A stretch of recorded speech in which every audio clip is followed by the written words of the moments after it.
Hello everyone, welcome to Simplified BPSC and in this segment we are gonna cover the polity of Bihar section जिसमें आपका legislature executive और बिहार का एक overall governance हम लोग discuss करने वाले हैं। साथ ही इससे रिलेटेड इंपॉर्टेंट एमसीक्यूज भी प्रैक्टिस करेंगे। सो विदाउट डिले आप इस सेगमेंट में बने रहें and watch till the end. Let's start. चलो सबसे पहला टॉपिक हमारा होगा इंट्रोडक्शन टू गवर्नेंस इन बिहार। ठीक है, तो बिहार का भी आपका एक पार्लियामेंट्री सिस्टम है। हमारा नेशनल और जो सिस्टम ऑफ गवर्नमेंट है वो पार्लियामेंट्री है, प्रेसिडेंशियल नहीं है। ठीक है, और आपका डिवीजन ऑफ पावर कैसा है, हमारा वर्क जो भी डिवाइडेड है वो between the centre and the states है। ठीक है, और ये किस हिसाब से हैं, ये कॉन्स्टिट्यूशन ने ही ऐसा डिवीजन बना के रखा है। इसलिए इंडिया को यूनियन ऑफ स्टेट्स कहा जाता है और जिसमें यूनियन के पास ज़्यादा पावर है। जैसे एग्जांपल कर लीजिए कि अगर कोई वॉर हो गया तो प्रेसिडेंट तुरंत इमरजेंसी डिक्लेयर कर सकते हैं। हमारा कुछ गवर्नर का पोजीशन ही देख लीजिए, तो वो कौन अपॉइंट करता है, प्रेसिडेंट अपॉइंट करते हैं। तो अगर आपको स्टेट है जो आपका यूनियन के हिसाब से नहीं चल रहा है, उसकी बातों को नहीं मान रहा है, कॉन्स्टिट्यूशनली वो डिफ्लेक्ट कर रहा है, ड्रिफ्ट कर रहा है अपने ऑब्लिगेशन से, तो उसमें आपका इमरजेंसी लग जाता है, स्टेट इमरजेंसी लग जाता है। तो ये सारी चीज़ों से दिख रहा है। या जुडिशरी का ही देख लीजिए, सबसे ऊपर सुप्रीम कोर्ट है, तो हाई कोर्ट में अगर कोई जजमेंट होता है उसके खिलाफ आप सुप्रीम कोर्ट जा सकते हैं। तो ये सारे चीज़ से क्या पता चल रहा है कि जो हमारे यूनियन है उनके पास ज़्यादा पावर है ना। तो इसीलिए हमारा थोड़ा सा उधर आपका बेंड है, इसलिए हम लोग क्वासी फेडरल हैं। ओके, इट्स नॉट टोटली आपका यूनियन भी यूनियन इन नेचर है एंड आप सॉरी आपका यूनियन इन वर्ड्स है, फेडरल इन नेचर है। ठीक है, चले तो अब हम लोग ये जानते हैं कि ये जो लिस्ट है कि कौन क्या काम करेगा वो कहाँ पे पता चलता है। वो पता चलता है आपका 7th शेड्यूल में, जिसमें सेंट्रल, स्टेट लिस्ट और कंकरेंट लिस्ट है। ठीक है, अब इसमें क्या होता है सेंट्रल लिस्ट में, जो कि सेंट्रल गवर्नमेंट जो भी लॉज बना सकते हैं उसको सेंट्रल लिस्ट में करते हैं, जो स्टेट बना सकते हैं उसको स्टेट लिस्ट में करते हैं। जैसे कि पुलिस हो गया, एग्रीकल्चर हो गया, लैंड हो गया, पब्लिक हो गया, हेल्थ हो गया। ठीक है, कंकरेंट का जहाँ तक बात है तो उस पर पार्लियामेंट और स्टेट दोनों बना सकते हैं, लेकिन सेंटर का लॉ जो है वो प्रिवेल करता है। ठीक है, उसके अलावा अगर आप स्टेट रैंकिंग एक ऐसी एक्स्ट्रा टॉपिक है, तो इसमें है कि आपका बिहार को अगर आप कंसीडर करते हैं तो 12th largest state by area है और 3rd लार्जेस्ट बाय पॉपुलेशन है। ठीक है, अब हम लोग धीरे धीरे बिहार के एडमिनिस्ट्रेशन का इवोल्यूशन देखते हैं कि क्या इसका हिस्टोरिकल टाइमलाइन रहा है। तो सबसे पहले 22 मार्च 1912, आपको ये याद होगा कि हमारा 1911 में एनलमेंट ऑफ ये हो गया, पार्टीशन ऑफ बंगाल हो गया। ठीक है, और उस समय कौन राजा बने थे, किंग जॉर्ज 5 बने थे। ठीक है, तो अब उससे क्या हुआ था ना कि 1912 में चीज़ों को थोड़ा ये ब्रश आउट करने के लिए कि इतना रिवॉल्यूशन हो रहा है, उन्होंने क्या किया कि बिहार का बंटवारा कर दिया, बिहार और बंगाल का। तो अब क्या हुआ कि बिहार 22 मार्च 1912 को बिहार प्रोविंस बना after being separated from Bengal and it included आपका उड़ीसा एट दैट टाइम। ठीक है, तो बिहार, झारखंड, उड़ीसा उस समय एक था और आपका बंगाल और बांग्लादेश का एक अपना अलग बन गया। ठीक है, अब उसके बाद हमारा 29 दिसंबर 1920 को देख लीजिए कि इंडिया एक्ट 1919, जो गवर्नमेंट ऑफ इंडिया एक्ट 1919 है इनफैक्ट, उसमें बोला गया कि बिहार और उड़ीसा जो है वो गवर्नर का प्रोविंसेस है। ठीक है, बाद में 22 नवंबर 1921 में उसने ये किया कि इस बिहार मतलब लेजिस्लेटिव काउंसिल ने, उस समय लेजिस्लेटिव काउंसिल जो था वहाँ यहाँ का, उन्होंने दिया कि भाई हम लोग वोटिंग राइट्स देते हैं महिलाओं को, वुमेन को। ओके, अप्रैल 1 1936 बिहार और उड़ीसा फिर सेपरेट प्रोविंस बना। ठीक है, तो एक तो ये सेपरेशन हुआ, एक ये सेपरेशन हुआ। ठीक है, आपका 1 अप्रैल 1936। ठीक है, अप्रैल फुल के दिन हमें अप्रैल फुल बना दिया लोग, उन्होंने, ब्रिटिश ने हमसे उड़ीसा को अलग कर दिया। कितना अच्छा था, सब लोग साथ में रह रहे थे। तो उसके बाद 20 जुलाई 1937 में the first cabinet was formed in Bihar under the leadership of Shri Krishna Singh.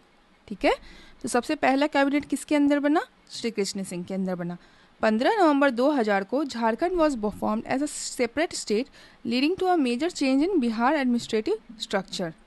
ठीक है, ये 3rd सेपरेशन है। तो पहला कब हुआ, मार्च 22 1912, दूसरा अप्रैल 1 1936 एंड तीसरा नवंबर 15 2000।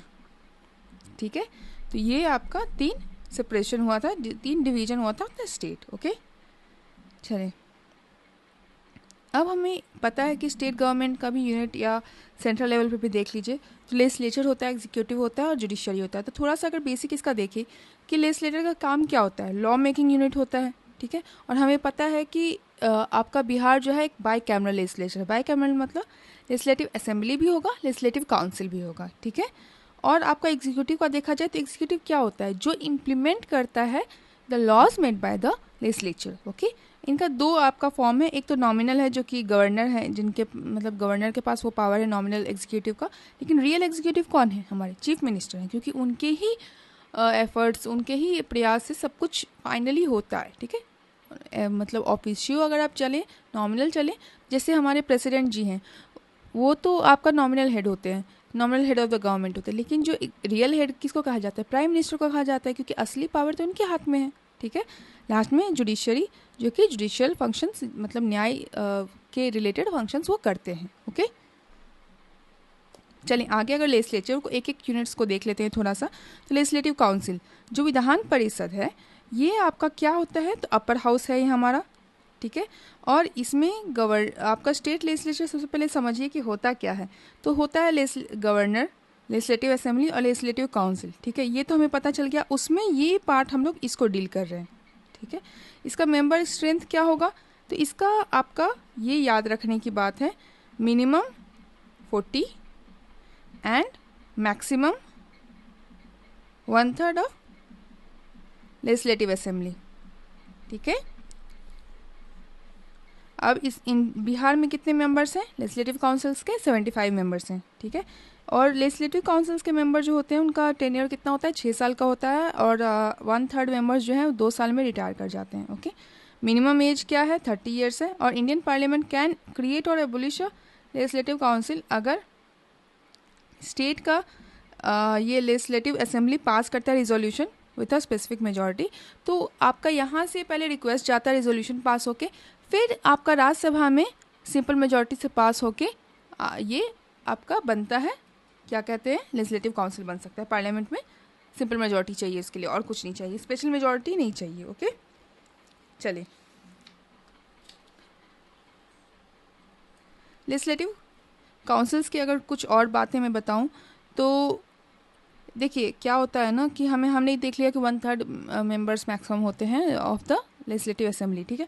लेकिन उन सारे मेंबर्स को हम लोग डायरेक्टली इलेक्ट नहीं करते। लेजिस्लेटिव असेंबली का क्या है कि आप लोग वोट देने जाते होंगे बिहार में कि एमएलएज का वोट है भाई, चलो दे देते हैं, लेकिन यही क्या आप लेजिस्लेटिव काउंसिल के लिए भी करते हैं, तो हाँ कुछ पार्ट्स ऑफ इलेक्टोरेट्स को ये प्रोविजंस है, प्रिविलेजेस हैं, ठीक है। किसको किसको है, तो 1/3 मेंबर्स जो हैं आपके, मानो टोटल 75 है ना हमारे, तो 75 में से 1/3 क्या हो जाएगा आपका 25।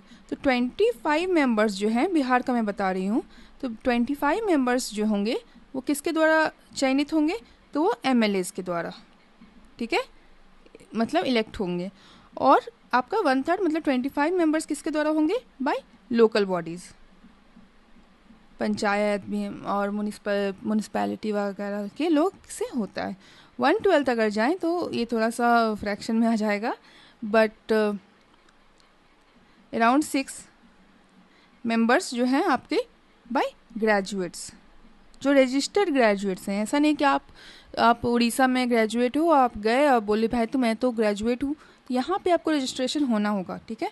साथ ही साथ उतना ही के अराउंड आपको टीचर्स से भी हो जाता है, एंड बाकी 1/6 जो है वो आपका 1/6 किससे होगा, यहाँ पे गवर्नर से होगा, ठीक है। तो 1/6 अगर ले लें तो around 12 by governor, plus minus 1 हो सकता है यहाँ पे, क्योंकि फ्रैक्शन में रहा था, I don't want to write the fraction word, तो ये हमें याद रखना होगा। चले तो सबसे पहले बिहार के जो लेजिस्लेटिव काउंसिल है ना, ये फर्स्ट हाउस है इंडिया में जो कि कम्प्लीटली पेपरलेस हो गया नेशनल ई विधान एप्लीकेशन प्लेटफॉर्म पे, ठीक है। चले तो इतना तो हो गया, मैंने ये तो बताया। तो इसमें टोटल अगर देखा जाए तो इसका जो चेयरमैन होते हैं वो चेयरमैन कौन होते हैं, सेशन जो प्रिजाइड होता है presided by chairman and deputy chairman, ठीक है। और ये जो क्रिएशन या एवोल्यूशन का होता है, जो वोटिंग होता है वो किस, जैसे यहाँ पे भी देखा ना हमने कि with a specific majority. What does this specific majority? Actually this is not a specific majority, it is absolute majority. मतलब कि 2/3 of present and voting. Okay, तो ये आपका होना चाहिए. उसके बाद उसके हिसाब से जो भी वो क्रिएट कर सकता है या एबोलिश कर सकता है, पार्लियामेंट उसको कर देगा. ठीक है. अभी अगर देखा जाए तो टोटल 6 स्टेट्स बाई कैमरलिज्म में बाई कैमरल हैं. ठीक है. कौन कौन है भाई? बी मत कुछ. ठीक है. तो कौन कौन है? बिहार है, फिर महाराष्ट्र, फिर आंध्र प्रदेश, देन यहाँ पे तेलंगाना हो गया, देन कौन सा हो गया आपका? फिर कर्नाटका हो गया,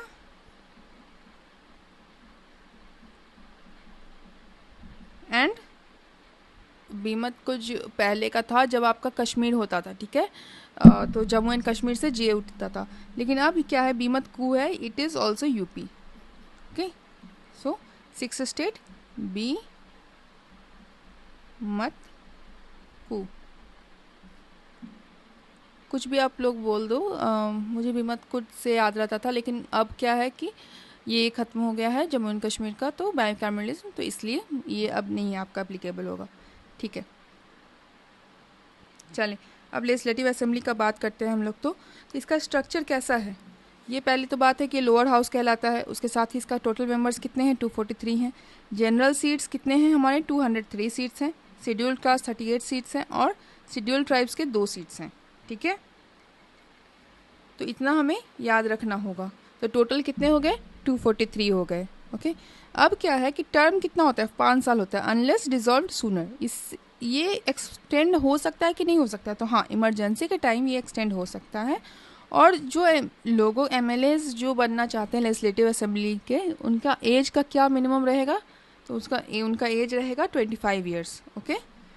और साथ ही साथ हमें पता है कि इसमें जो आपका लेजिस्लेटिव असेंबली में 2 एंग्लो इंडियंस का भी सीट्स था, जिसको 104th कॉन्स्टिट्यूशनल अमेंडमेंट एक्ट से ख़त्म कर दिया गया था.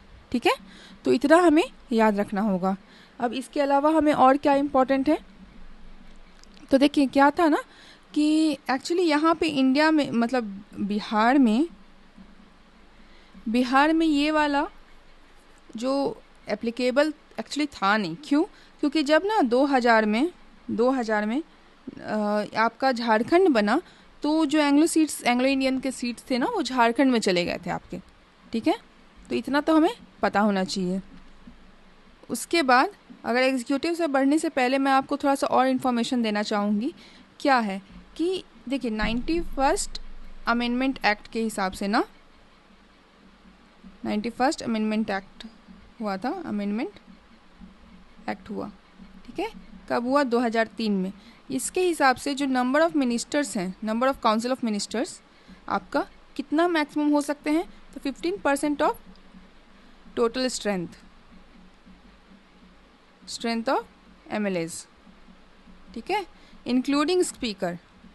अब इनके जो प्रेसिडेंट होते हैं उनको क्या बोलेंगे हम लोग? स्पीकर और डिप्टी स्पीकर बोलेंगे. ओके. और एक और बहुत इम्पॉर्टेंट डिटेल है कि आर्टिकल 170 के हिसाब से हमारा मैक्सिमम क्या होगा? स्ट्रेंथ, मैक्सिमम स्ट्रेंथ क्या होगा एमएलएज का? वो होगा 500. ठीक है. और मिनिमम क्या होगा? 60. ठीक है. तो इतना हमें पता होना चाहिए. अब बाकी अगर जो अलग से स्पेसिफाइड है जिसमें 60 से कम है, वो डिपेंडिंग ऑन द पॉपुलेशन होता है, लेकिन आपका ये आर्टिकल 170 में लिखा हुआ है. और ये आपका बहुत बार PYQ से पूछा जा चुका है. आप एनडीए अगर आप लोग दे रहे होंगे, या फिर आप CAPF दे रहे होंगे, या फिर स्टेट PCS में बहुत ज़्यादा पूछता है ये पॉइंट कि क्या मैक्सिमम होता है, क्या मिनिमम होता है. तो मिनिमम 60 होता है, मैक्सिमम आपका 500 होता है. ठीक है. और MLAs को डायरेक्टली कॉन्स्टिट्यूंसी से होता है, इसलिए वो लोग अपना डायरेक्ट इलेक्शंस होता है टेरिटोरियल कॉन्स्टिट्यूंसी से. ठीक है. तो हो गया। और एक और चीज़, टर्म क्या है इनका टोटल, अगर देखा जाए कि टर्म क्या है तो 5 ईयर्स है ना। अब 5 ईयर्स से पहले क्या ये लोग डिज़ोल्व हो सकते हैं? तो 5 ईयर से पहले ये लोग डिज़ोल्व हो सकते हैं अगर इन लोगों के खिलाफ नो कॉन्फिडेंस मोशन पास हो जाए, या फिर आपका ये खुद छोड़ दें, रिज़ाइन कर दें आपके सीएम जो हैं, ठीक है। चलें, उसके अलावा अगर आप एक और चीज़ देखें कि हमने देखा है कि जो रिज़र्वेशन होता है SC ST का, ठीक है, ये रिज़र्वेशन है ना, ये रिज़र्वेशन का जो बात है ये आपका क्या हुआ है 104th के कारण ना, 104th अमेंडमेंट कॉन्स्टिट्यूशनल एक्ट के कारण क्या बोला गया है कि ये हमारे जो रिजर्वेशन ऑफ सीट्स होंगे ना वो आपका एक्सटेंड कर दिए गए हैं 2030 तक, ठीक है। Seats of SC and ST reserved till कितना 25 जनवरी 2030, ओके। तो जिस अमेंडमेंट से एंग्लो इंडियंस ख़त्म हुए हैं उसी अमेंडमेंट से SC ST का जो सीट है वो 2030 तक बढ़ चुका है, ठीक है। चले, और मैंने बता दिया कि स्पीकर और डिप्टी स्पीकर बोलते हैं और उनको ऑफिसर्स भी कहा जाता है लेजिस्लेटिव असेंबलीज़ का, ठीक है। और अगर आप ये देखिए कि जो स्पीकर होते हैं ना, हमारे स्पीकर जो होते हैं, स्पीकर आपके जो हाउस के होते हैं वो उनका क्या है, तो वो ना कास्टिंग वोट देते हैं। जब मतलब जो भी आपका बोल रहे हैं वो स्पीकर हो या डिप्टी स्पीकर हो, जो भी उस समय प्रिजाइड कर रहे हैं, उनके पास एक वोट होता है जिसको कास्टिंग वोट कहते हैं। और ये कास्टिंग वोट वो लोग कब करते हैं? जब दोनों पक्ष में आपका बराबरी का वोट आ जाए, मतलब दोनों 10-10 वोट दे दिए हैं, तो पीपल डोंट नो कि अब आगे कैसे डिसीजन लिया जाएगा, तो उस केस में वो लोग कास्टिंग वोट प्रोवाइड करते हैं। हमारा जो प्रेसिडेंट उस समय, मतलब जो प्रेसिडेंट का मतलब है उस समय presiding officer, not president, he might be speaker, he might be deputy speaker, in case की स्पीकर नहीं है हमारे। साथ ही साथ अब हम लोग ये भी जानते हैं कि ये जो स्पीकर का कास्टिंग वोट तो होता है, अब ये इनको अगर हटाना है तो हमें क्या करना होगा? हमें 14 डेज़ का प्रायर नोटिस देना पड़ता है मेंबर्स को, ठीक है। तो मेजॉरिटी 50% पीपल अगर 14 दिन का नोटिस देते हैं, उसके बाद वो रिजोल्यूशन आएगा एंड देन वो पास होगा आपका, ठीक है। तो दैट्स ऑल। एंड उसके साथ ही साथ ही रिजाइंस टू, रेजिग्नेशन किसको देते हैं? रेजिग्नेशन टू डिप्टी स्पीकर, ठीक है। और जो मैंने बोला ना कि 50% वो वोटिंग परसेंटेज है कि जब 14 डेज़ का उनको वार्निंग मिल गया है, मतलब प्रायर नोटिस मिल गया है, उसके बाद रेजोल्यूशन पास होगा, वो उसमें जो जितने लोग हैं, मानो 240 लोग हैं उस समय, तो 120 से ज़्यादा लोग उसमें प्रेजेंट इन वोटिंग है, तो 120 से ज़्यादा लोग उसमें हाँ कहने चाहिए, तभी स्पीकर हमारे हट पाएंगे, ठीक है। अगर इनके ये एब्सेंट है तो हमारे डिप्टी स्पीकर प्रिजाइड करते हैं हाउस को, और वो अपना रेजिग्नेशन किसको देते हैं? तो स्पीकर को देते हैं, ओके। चले, इसके साथ ही हमारा लेजिस्लेटिव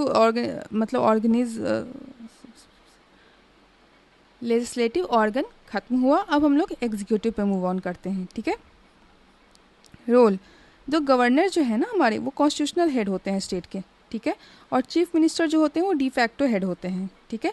तो अब क्या है कि जो भी एग्जीक्यूटिव पावर्स है ना, अगर कॉन्स्टिट्यूशनली देखा जाए तो वो किसके पास होगा? वो गवर्नर के पास होगा, ठीक है।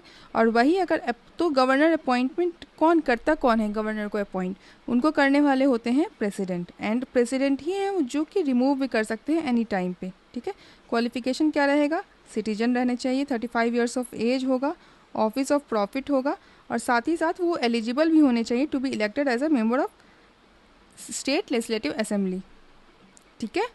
तो इतना तो हमें याद होना चाहिए, सबसे इम्पोर्टेंट ये वाला है, ठीक है। लोग एज भूल जाते हैं कि 25 ईयर्स है लेजिस्लेटिव असेंबली के लिए, 30 ईयर्स है लेजिस्लेटिव काउंसिल के लिए, 35 है आपका गवर्नर के लिए, ठीक है। अगर इम्यूनिटीज़ का बात किया जाए तो गवर्नर को आप अरेस्ट नहीं कर सकते, can not be arrested and no criminal cases can be initiated against them during their tenure. लेकिन अगर सिविल किया अगर हो ज़रूरत पड़ता है तो सिविल आपका हो सकता है, सिविल केस आप उनके अगेंस्ट कर सकते हो, लेकिन उसके लिए आपको नोटिस देना पड़ता है। तो क्या आप प्लीज़ इसमें मुझे कमेंट सेक्शन में बता सकते हो कि कितने दिन का नोटिस देना पड़ता है उनका, ठीक है। चलें, उसके साथ ही हम लोग पावर ऑफ गवर्नर में चलते हैं। तो उनके पास कुछ पावर्स होते हैं हमारे, जिसमें आ जाता है आपका सबसे पहले एग्जीक्यूटिव पावर्स। वो क्या करते हैं कि चीफ मिनिस्टर्स और बाकी मिनिस्टर्स को अपॉइंटमेंट करने का किसके पास पावर होता है? गवर्नर के पास पावर होता है। साथ ही साथ वो एडवोकेट जनरल को भी करते हैं। और स्टेट पीएससी जो होता है, जैसे बीपीएससी है, उसके जो चेयरमैन और मेंबर्स होंगे उनको कौन अपॉइंट करेगा? तो गवर्नर ही करेंगे, ठीक है। साथ ही वही जो होते हैं गवर्नर जो होते हैं वो चांसलर होते हैं। क्या? किसके? तो स्टेट यूनिवर्सिटीज़ के और वाइस चांसलर्स के, ठीक है। लेजिस्लेटिव पावर्स को अगर देखा जाए तो ये उनके पास एक इंटीग्रल, वो बेसिकली देखिए, अगर आप जब भी बोले ना तो आप जैसे पार्लियामेंट होता है तो पार्लियामेंट इज इक्वल्स टू आपका लोकसभा, राज्यसभा एंड प्रेसिडेंट। वैसे ही स्टेट भी, अगर आप स्टेट लेजिस्लेचर भी देखते हैं तो पूरा उसमें आपका एग्जीक्यूटिव और लेजिस्लेचर और ये आ जाता है, क्या कहते हैं हमारे आपका मतलब लेजिस्लेटिव असेंबली, लेजिस्लेटिव काउंसिल अगर एग्जिस्ट करता है, प्लस गवर्नर, ठीक है। तो तीनों आते हैं आपके लेजिस्लेटिव, अगर आप पूरा लेते हैं इंटीग्रल पार्ट है, इसीलिए वो कहा जाता है कि इंटीग्रल पार्ट है लेजिस्लेचर के। साथ ही साथ वो क्या करते हैं? तो समन करते हैं, बुलाते हैं, अगर हाउस को बैठाना है तो प्रोरोग करते हैं, खत्म भी कर सकते हैं, या तो पूरी तरह से डिसॉल्व भी कर सकते हैं, ठीक है। जिससे क्या होता है, सेटिंग नहीं, जैसे देखो आप अगर प्रोरोग करते हो ना तो सेटिंग खत्म होती है, जैसे मानसून सेशन खत्म होता है बेसिकली। लेकिन अगर आप डिसॉल्व करते हो तो वो पूरा वो आपका वो सेशन, वो आपका पूरा लोकसभा का, सॉरी लेजिस्लेटिव असेंबली का, वो जो आपका 15th है कि 16th है जो भी है, वो पूरा ही खत्म होगा, ठीक है।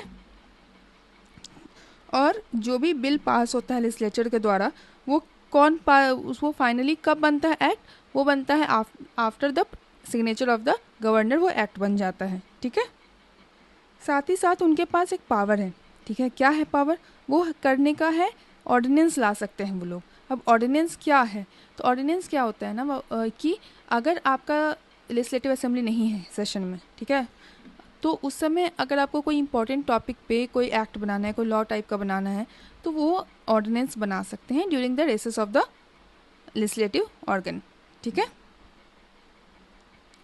अब फाइनेंशियल जुडिशियल पावर को अगर थोड़ा सा देखा जाए तो फाइनेंशियल पावर्स में क्या है कि मनी बिल जो है आपका गवर्नर के प्रायर अप्रूवल के बाद ही इंट्रोड्यूस होता है, ठीक है। और जब भी एक स्पीकर किसी भी बिल को बोल देते हैं कि ये मनी बिल है, तो उसको आप ऑब्जेक्ट नहीं कर सकते हो, ठीक है। तो इसीलिए क्या होता है कि बिफोर हर साल के स्टार्टिंग से पहले गवर्नर क्या करते हैं, गवर्नर को ये बजट मिलता है और फिर वो आपका मनी बिल होता है कि नहीं होता है, मतलब वो उसके बाद ही इंट्रोड्यूस होता है, पहले गवर्नर के पास जाता है, ठीक है। कंटिजेंसी फंड जो होता है ना, contingency fund of the state, अगर सेंटर का बोला जाए तो प्रेसिडेंट के अंदर होता है। Contingency fund of the state किसके अंदर होता है? गवर्नर के अंदर होता है, जिससे वो अगर कोई आपदा आ गई है, कोई इमरजेंसी हो गया है, तो उसमें वो पैसे वहाँ से निकाल सकते हैं, ठीक है। जुडिशियल पावर का अगर बात किया जाए तो आर्टिकल 161 के अंदर, आर्टिकल 161 के अंदर वो क्या कर सकते हैं? कम्यूट कर सकते हैं, ठीक है, कि सेंटेंस को, कोई सज़ा को, इन केस कि अगर आपका violation violation of state law, ठीक है। लेकिन ऐसा नहीं कि सेंटर का कोई लिस्ट है, उसको कोई वो उसके खिलाफ कोई आपका उसके चार्ज चल रहा है तो उसका कम्यूटेशन आपका गवर्नर करेंगे, नहीं, वो नहीं करेंगे। तो ये आर्टिकल बहुत इंपॉर्टेंट है, ये आपको याद रखना होगा। लेकिन वो कभी भी क्या नहीं कर सकते हैं, वो आपका डेथ सेंटेंस को नहीं ख़त्म कर, रेमिट नहीं कर सकते, रेमिशन नहीं कर सकते हैं वो, ठीक है। या फिर अगर मिलिट्री कोर्ट से कुछ उनको सज़ा मिली है किसी को, तो उसको भी वो नहीं आपका कुछ कर सकते हैं उसके केस में भी, ठीक है।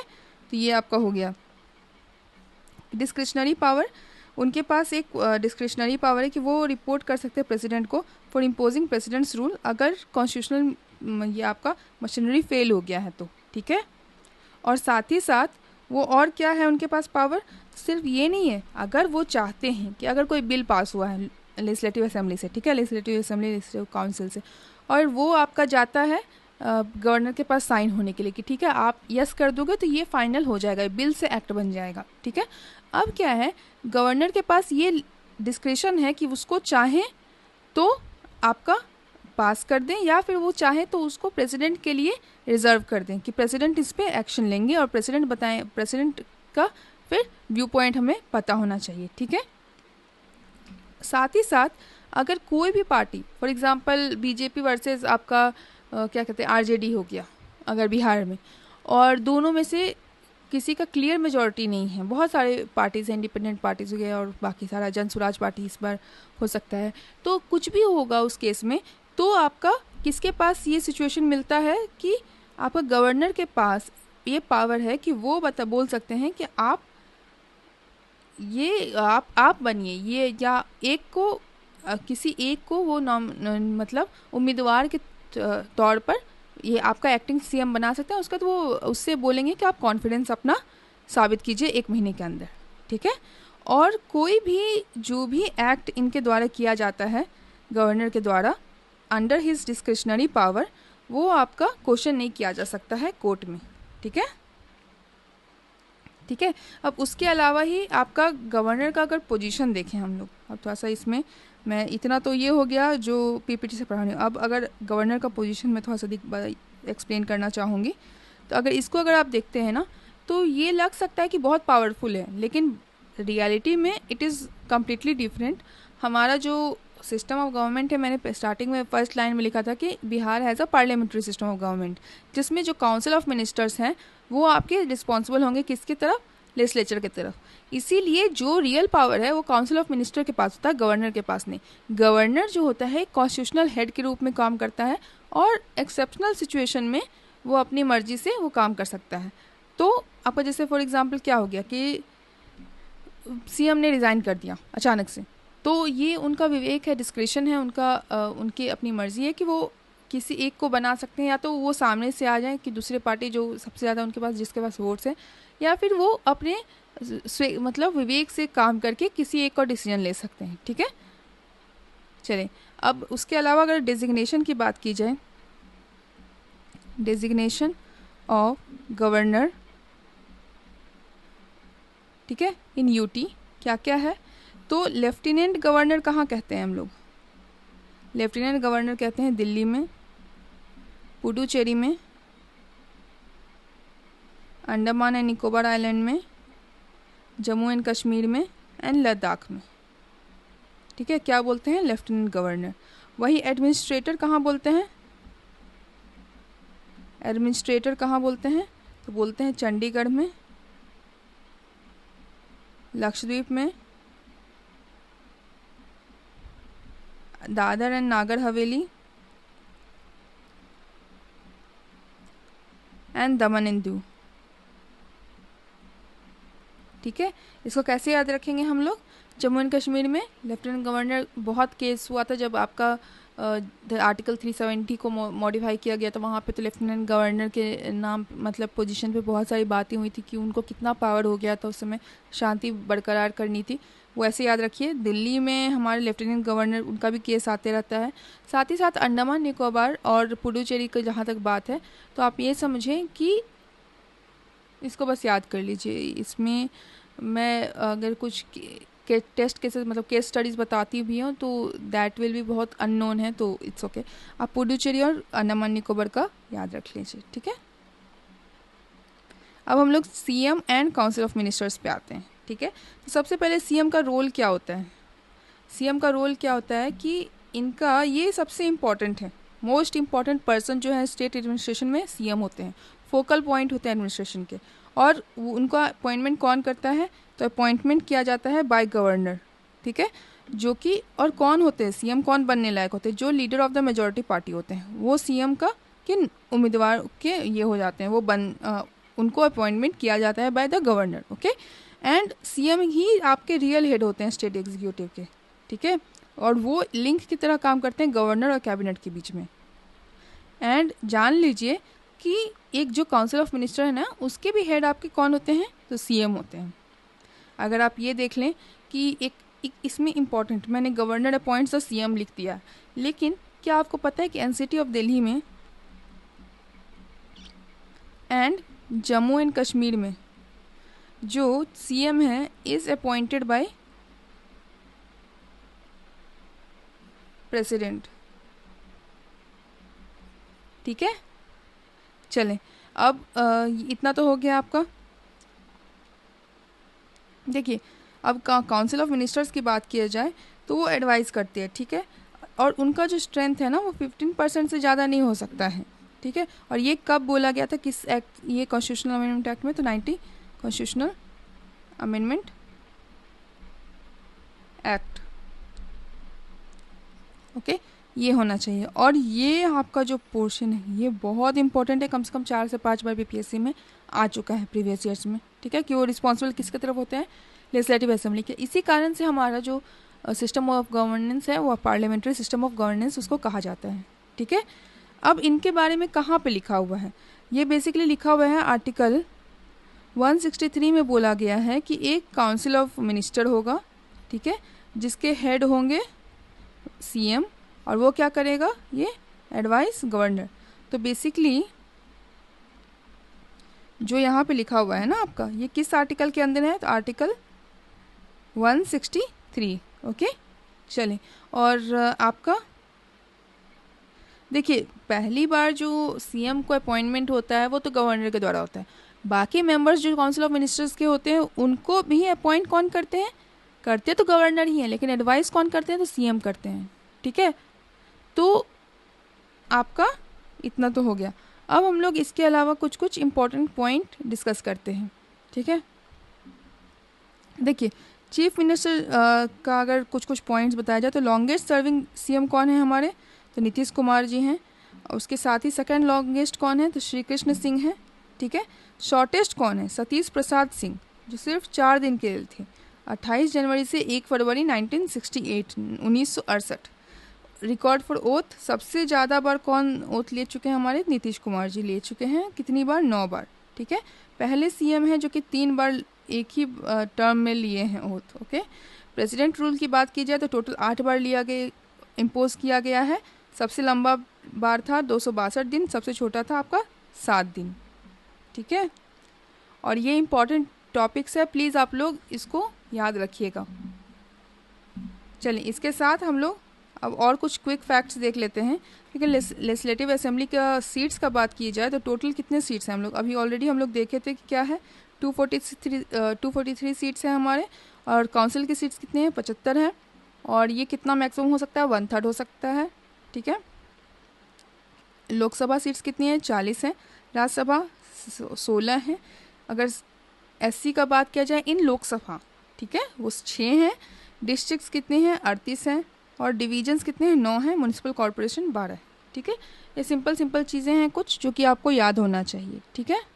चलें, पहले गवर्नर कौन है हमारे, फर्स्ट गवर्नर अगर देखा जाए बिफोर इंडिपेंडेंस,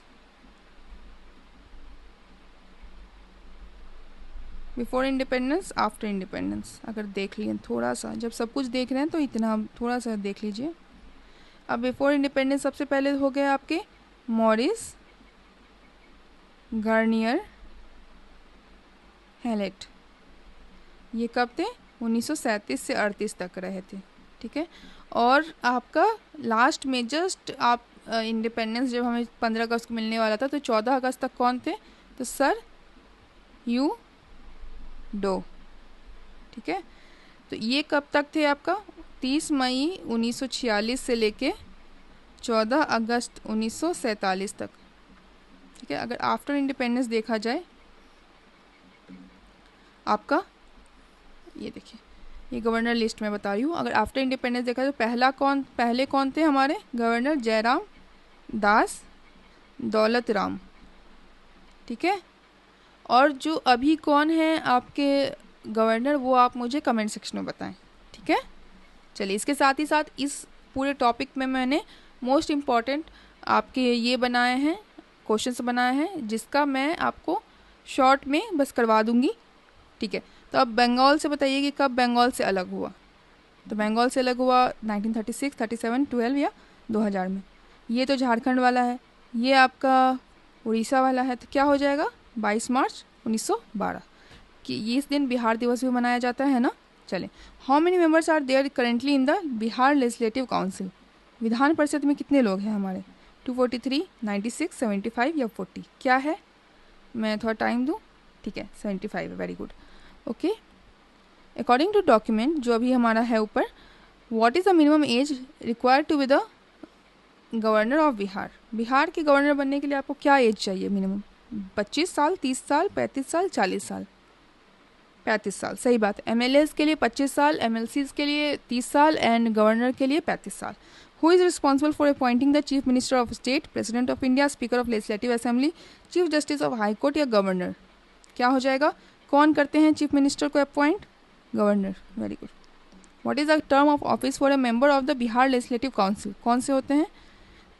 4 साल, 5 साल, 6 साल, it depends on the pleasure of the governor. क्या हो जाएगा? 6 साल। ठीक है।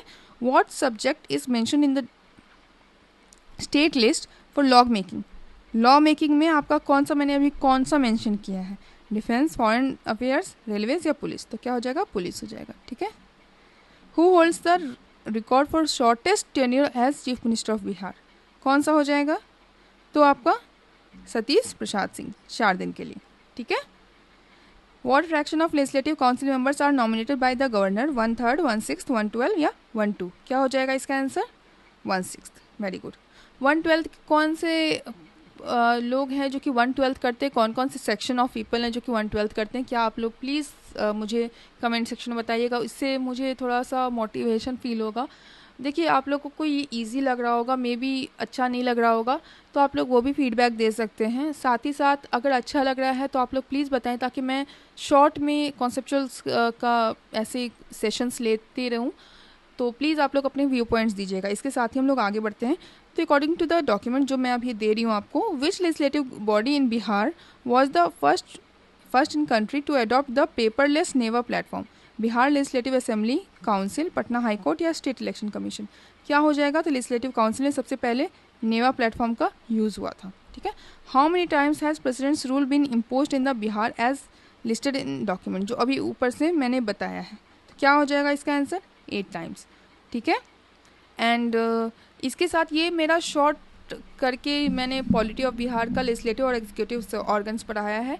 जुडिशरी बाकी है और भी आगे पंचायत वगैरह बाकी है। आप लोग को कैसा लगा आप लोग बताएं, और उसके हिसाब से मैं आपके लिए और सेशंस लाऊंगी। अगर आप लोग को अच्छा लगता है तो ही मैं ला पाऊंगी, तो इसलिए प्लीज़ अपना व्यू पॉइंट्स हम लोग प्लीज़ दीजिएगा। Thank you so much. आप लोगों को कैसा लगा आप लोग प्लीज़ कमेंट करें, लाइक करें, शेयर करें और सब्सक्राइब करें।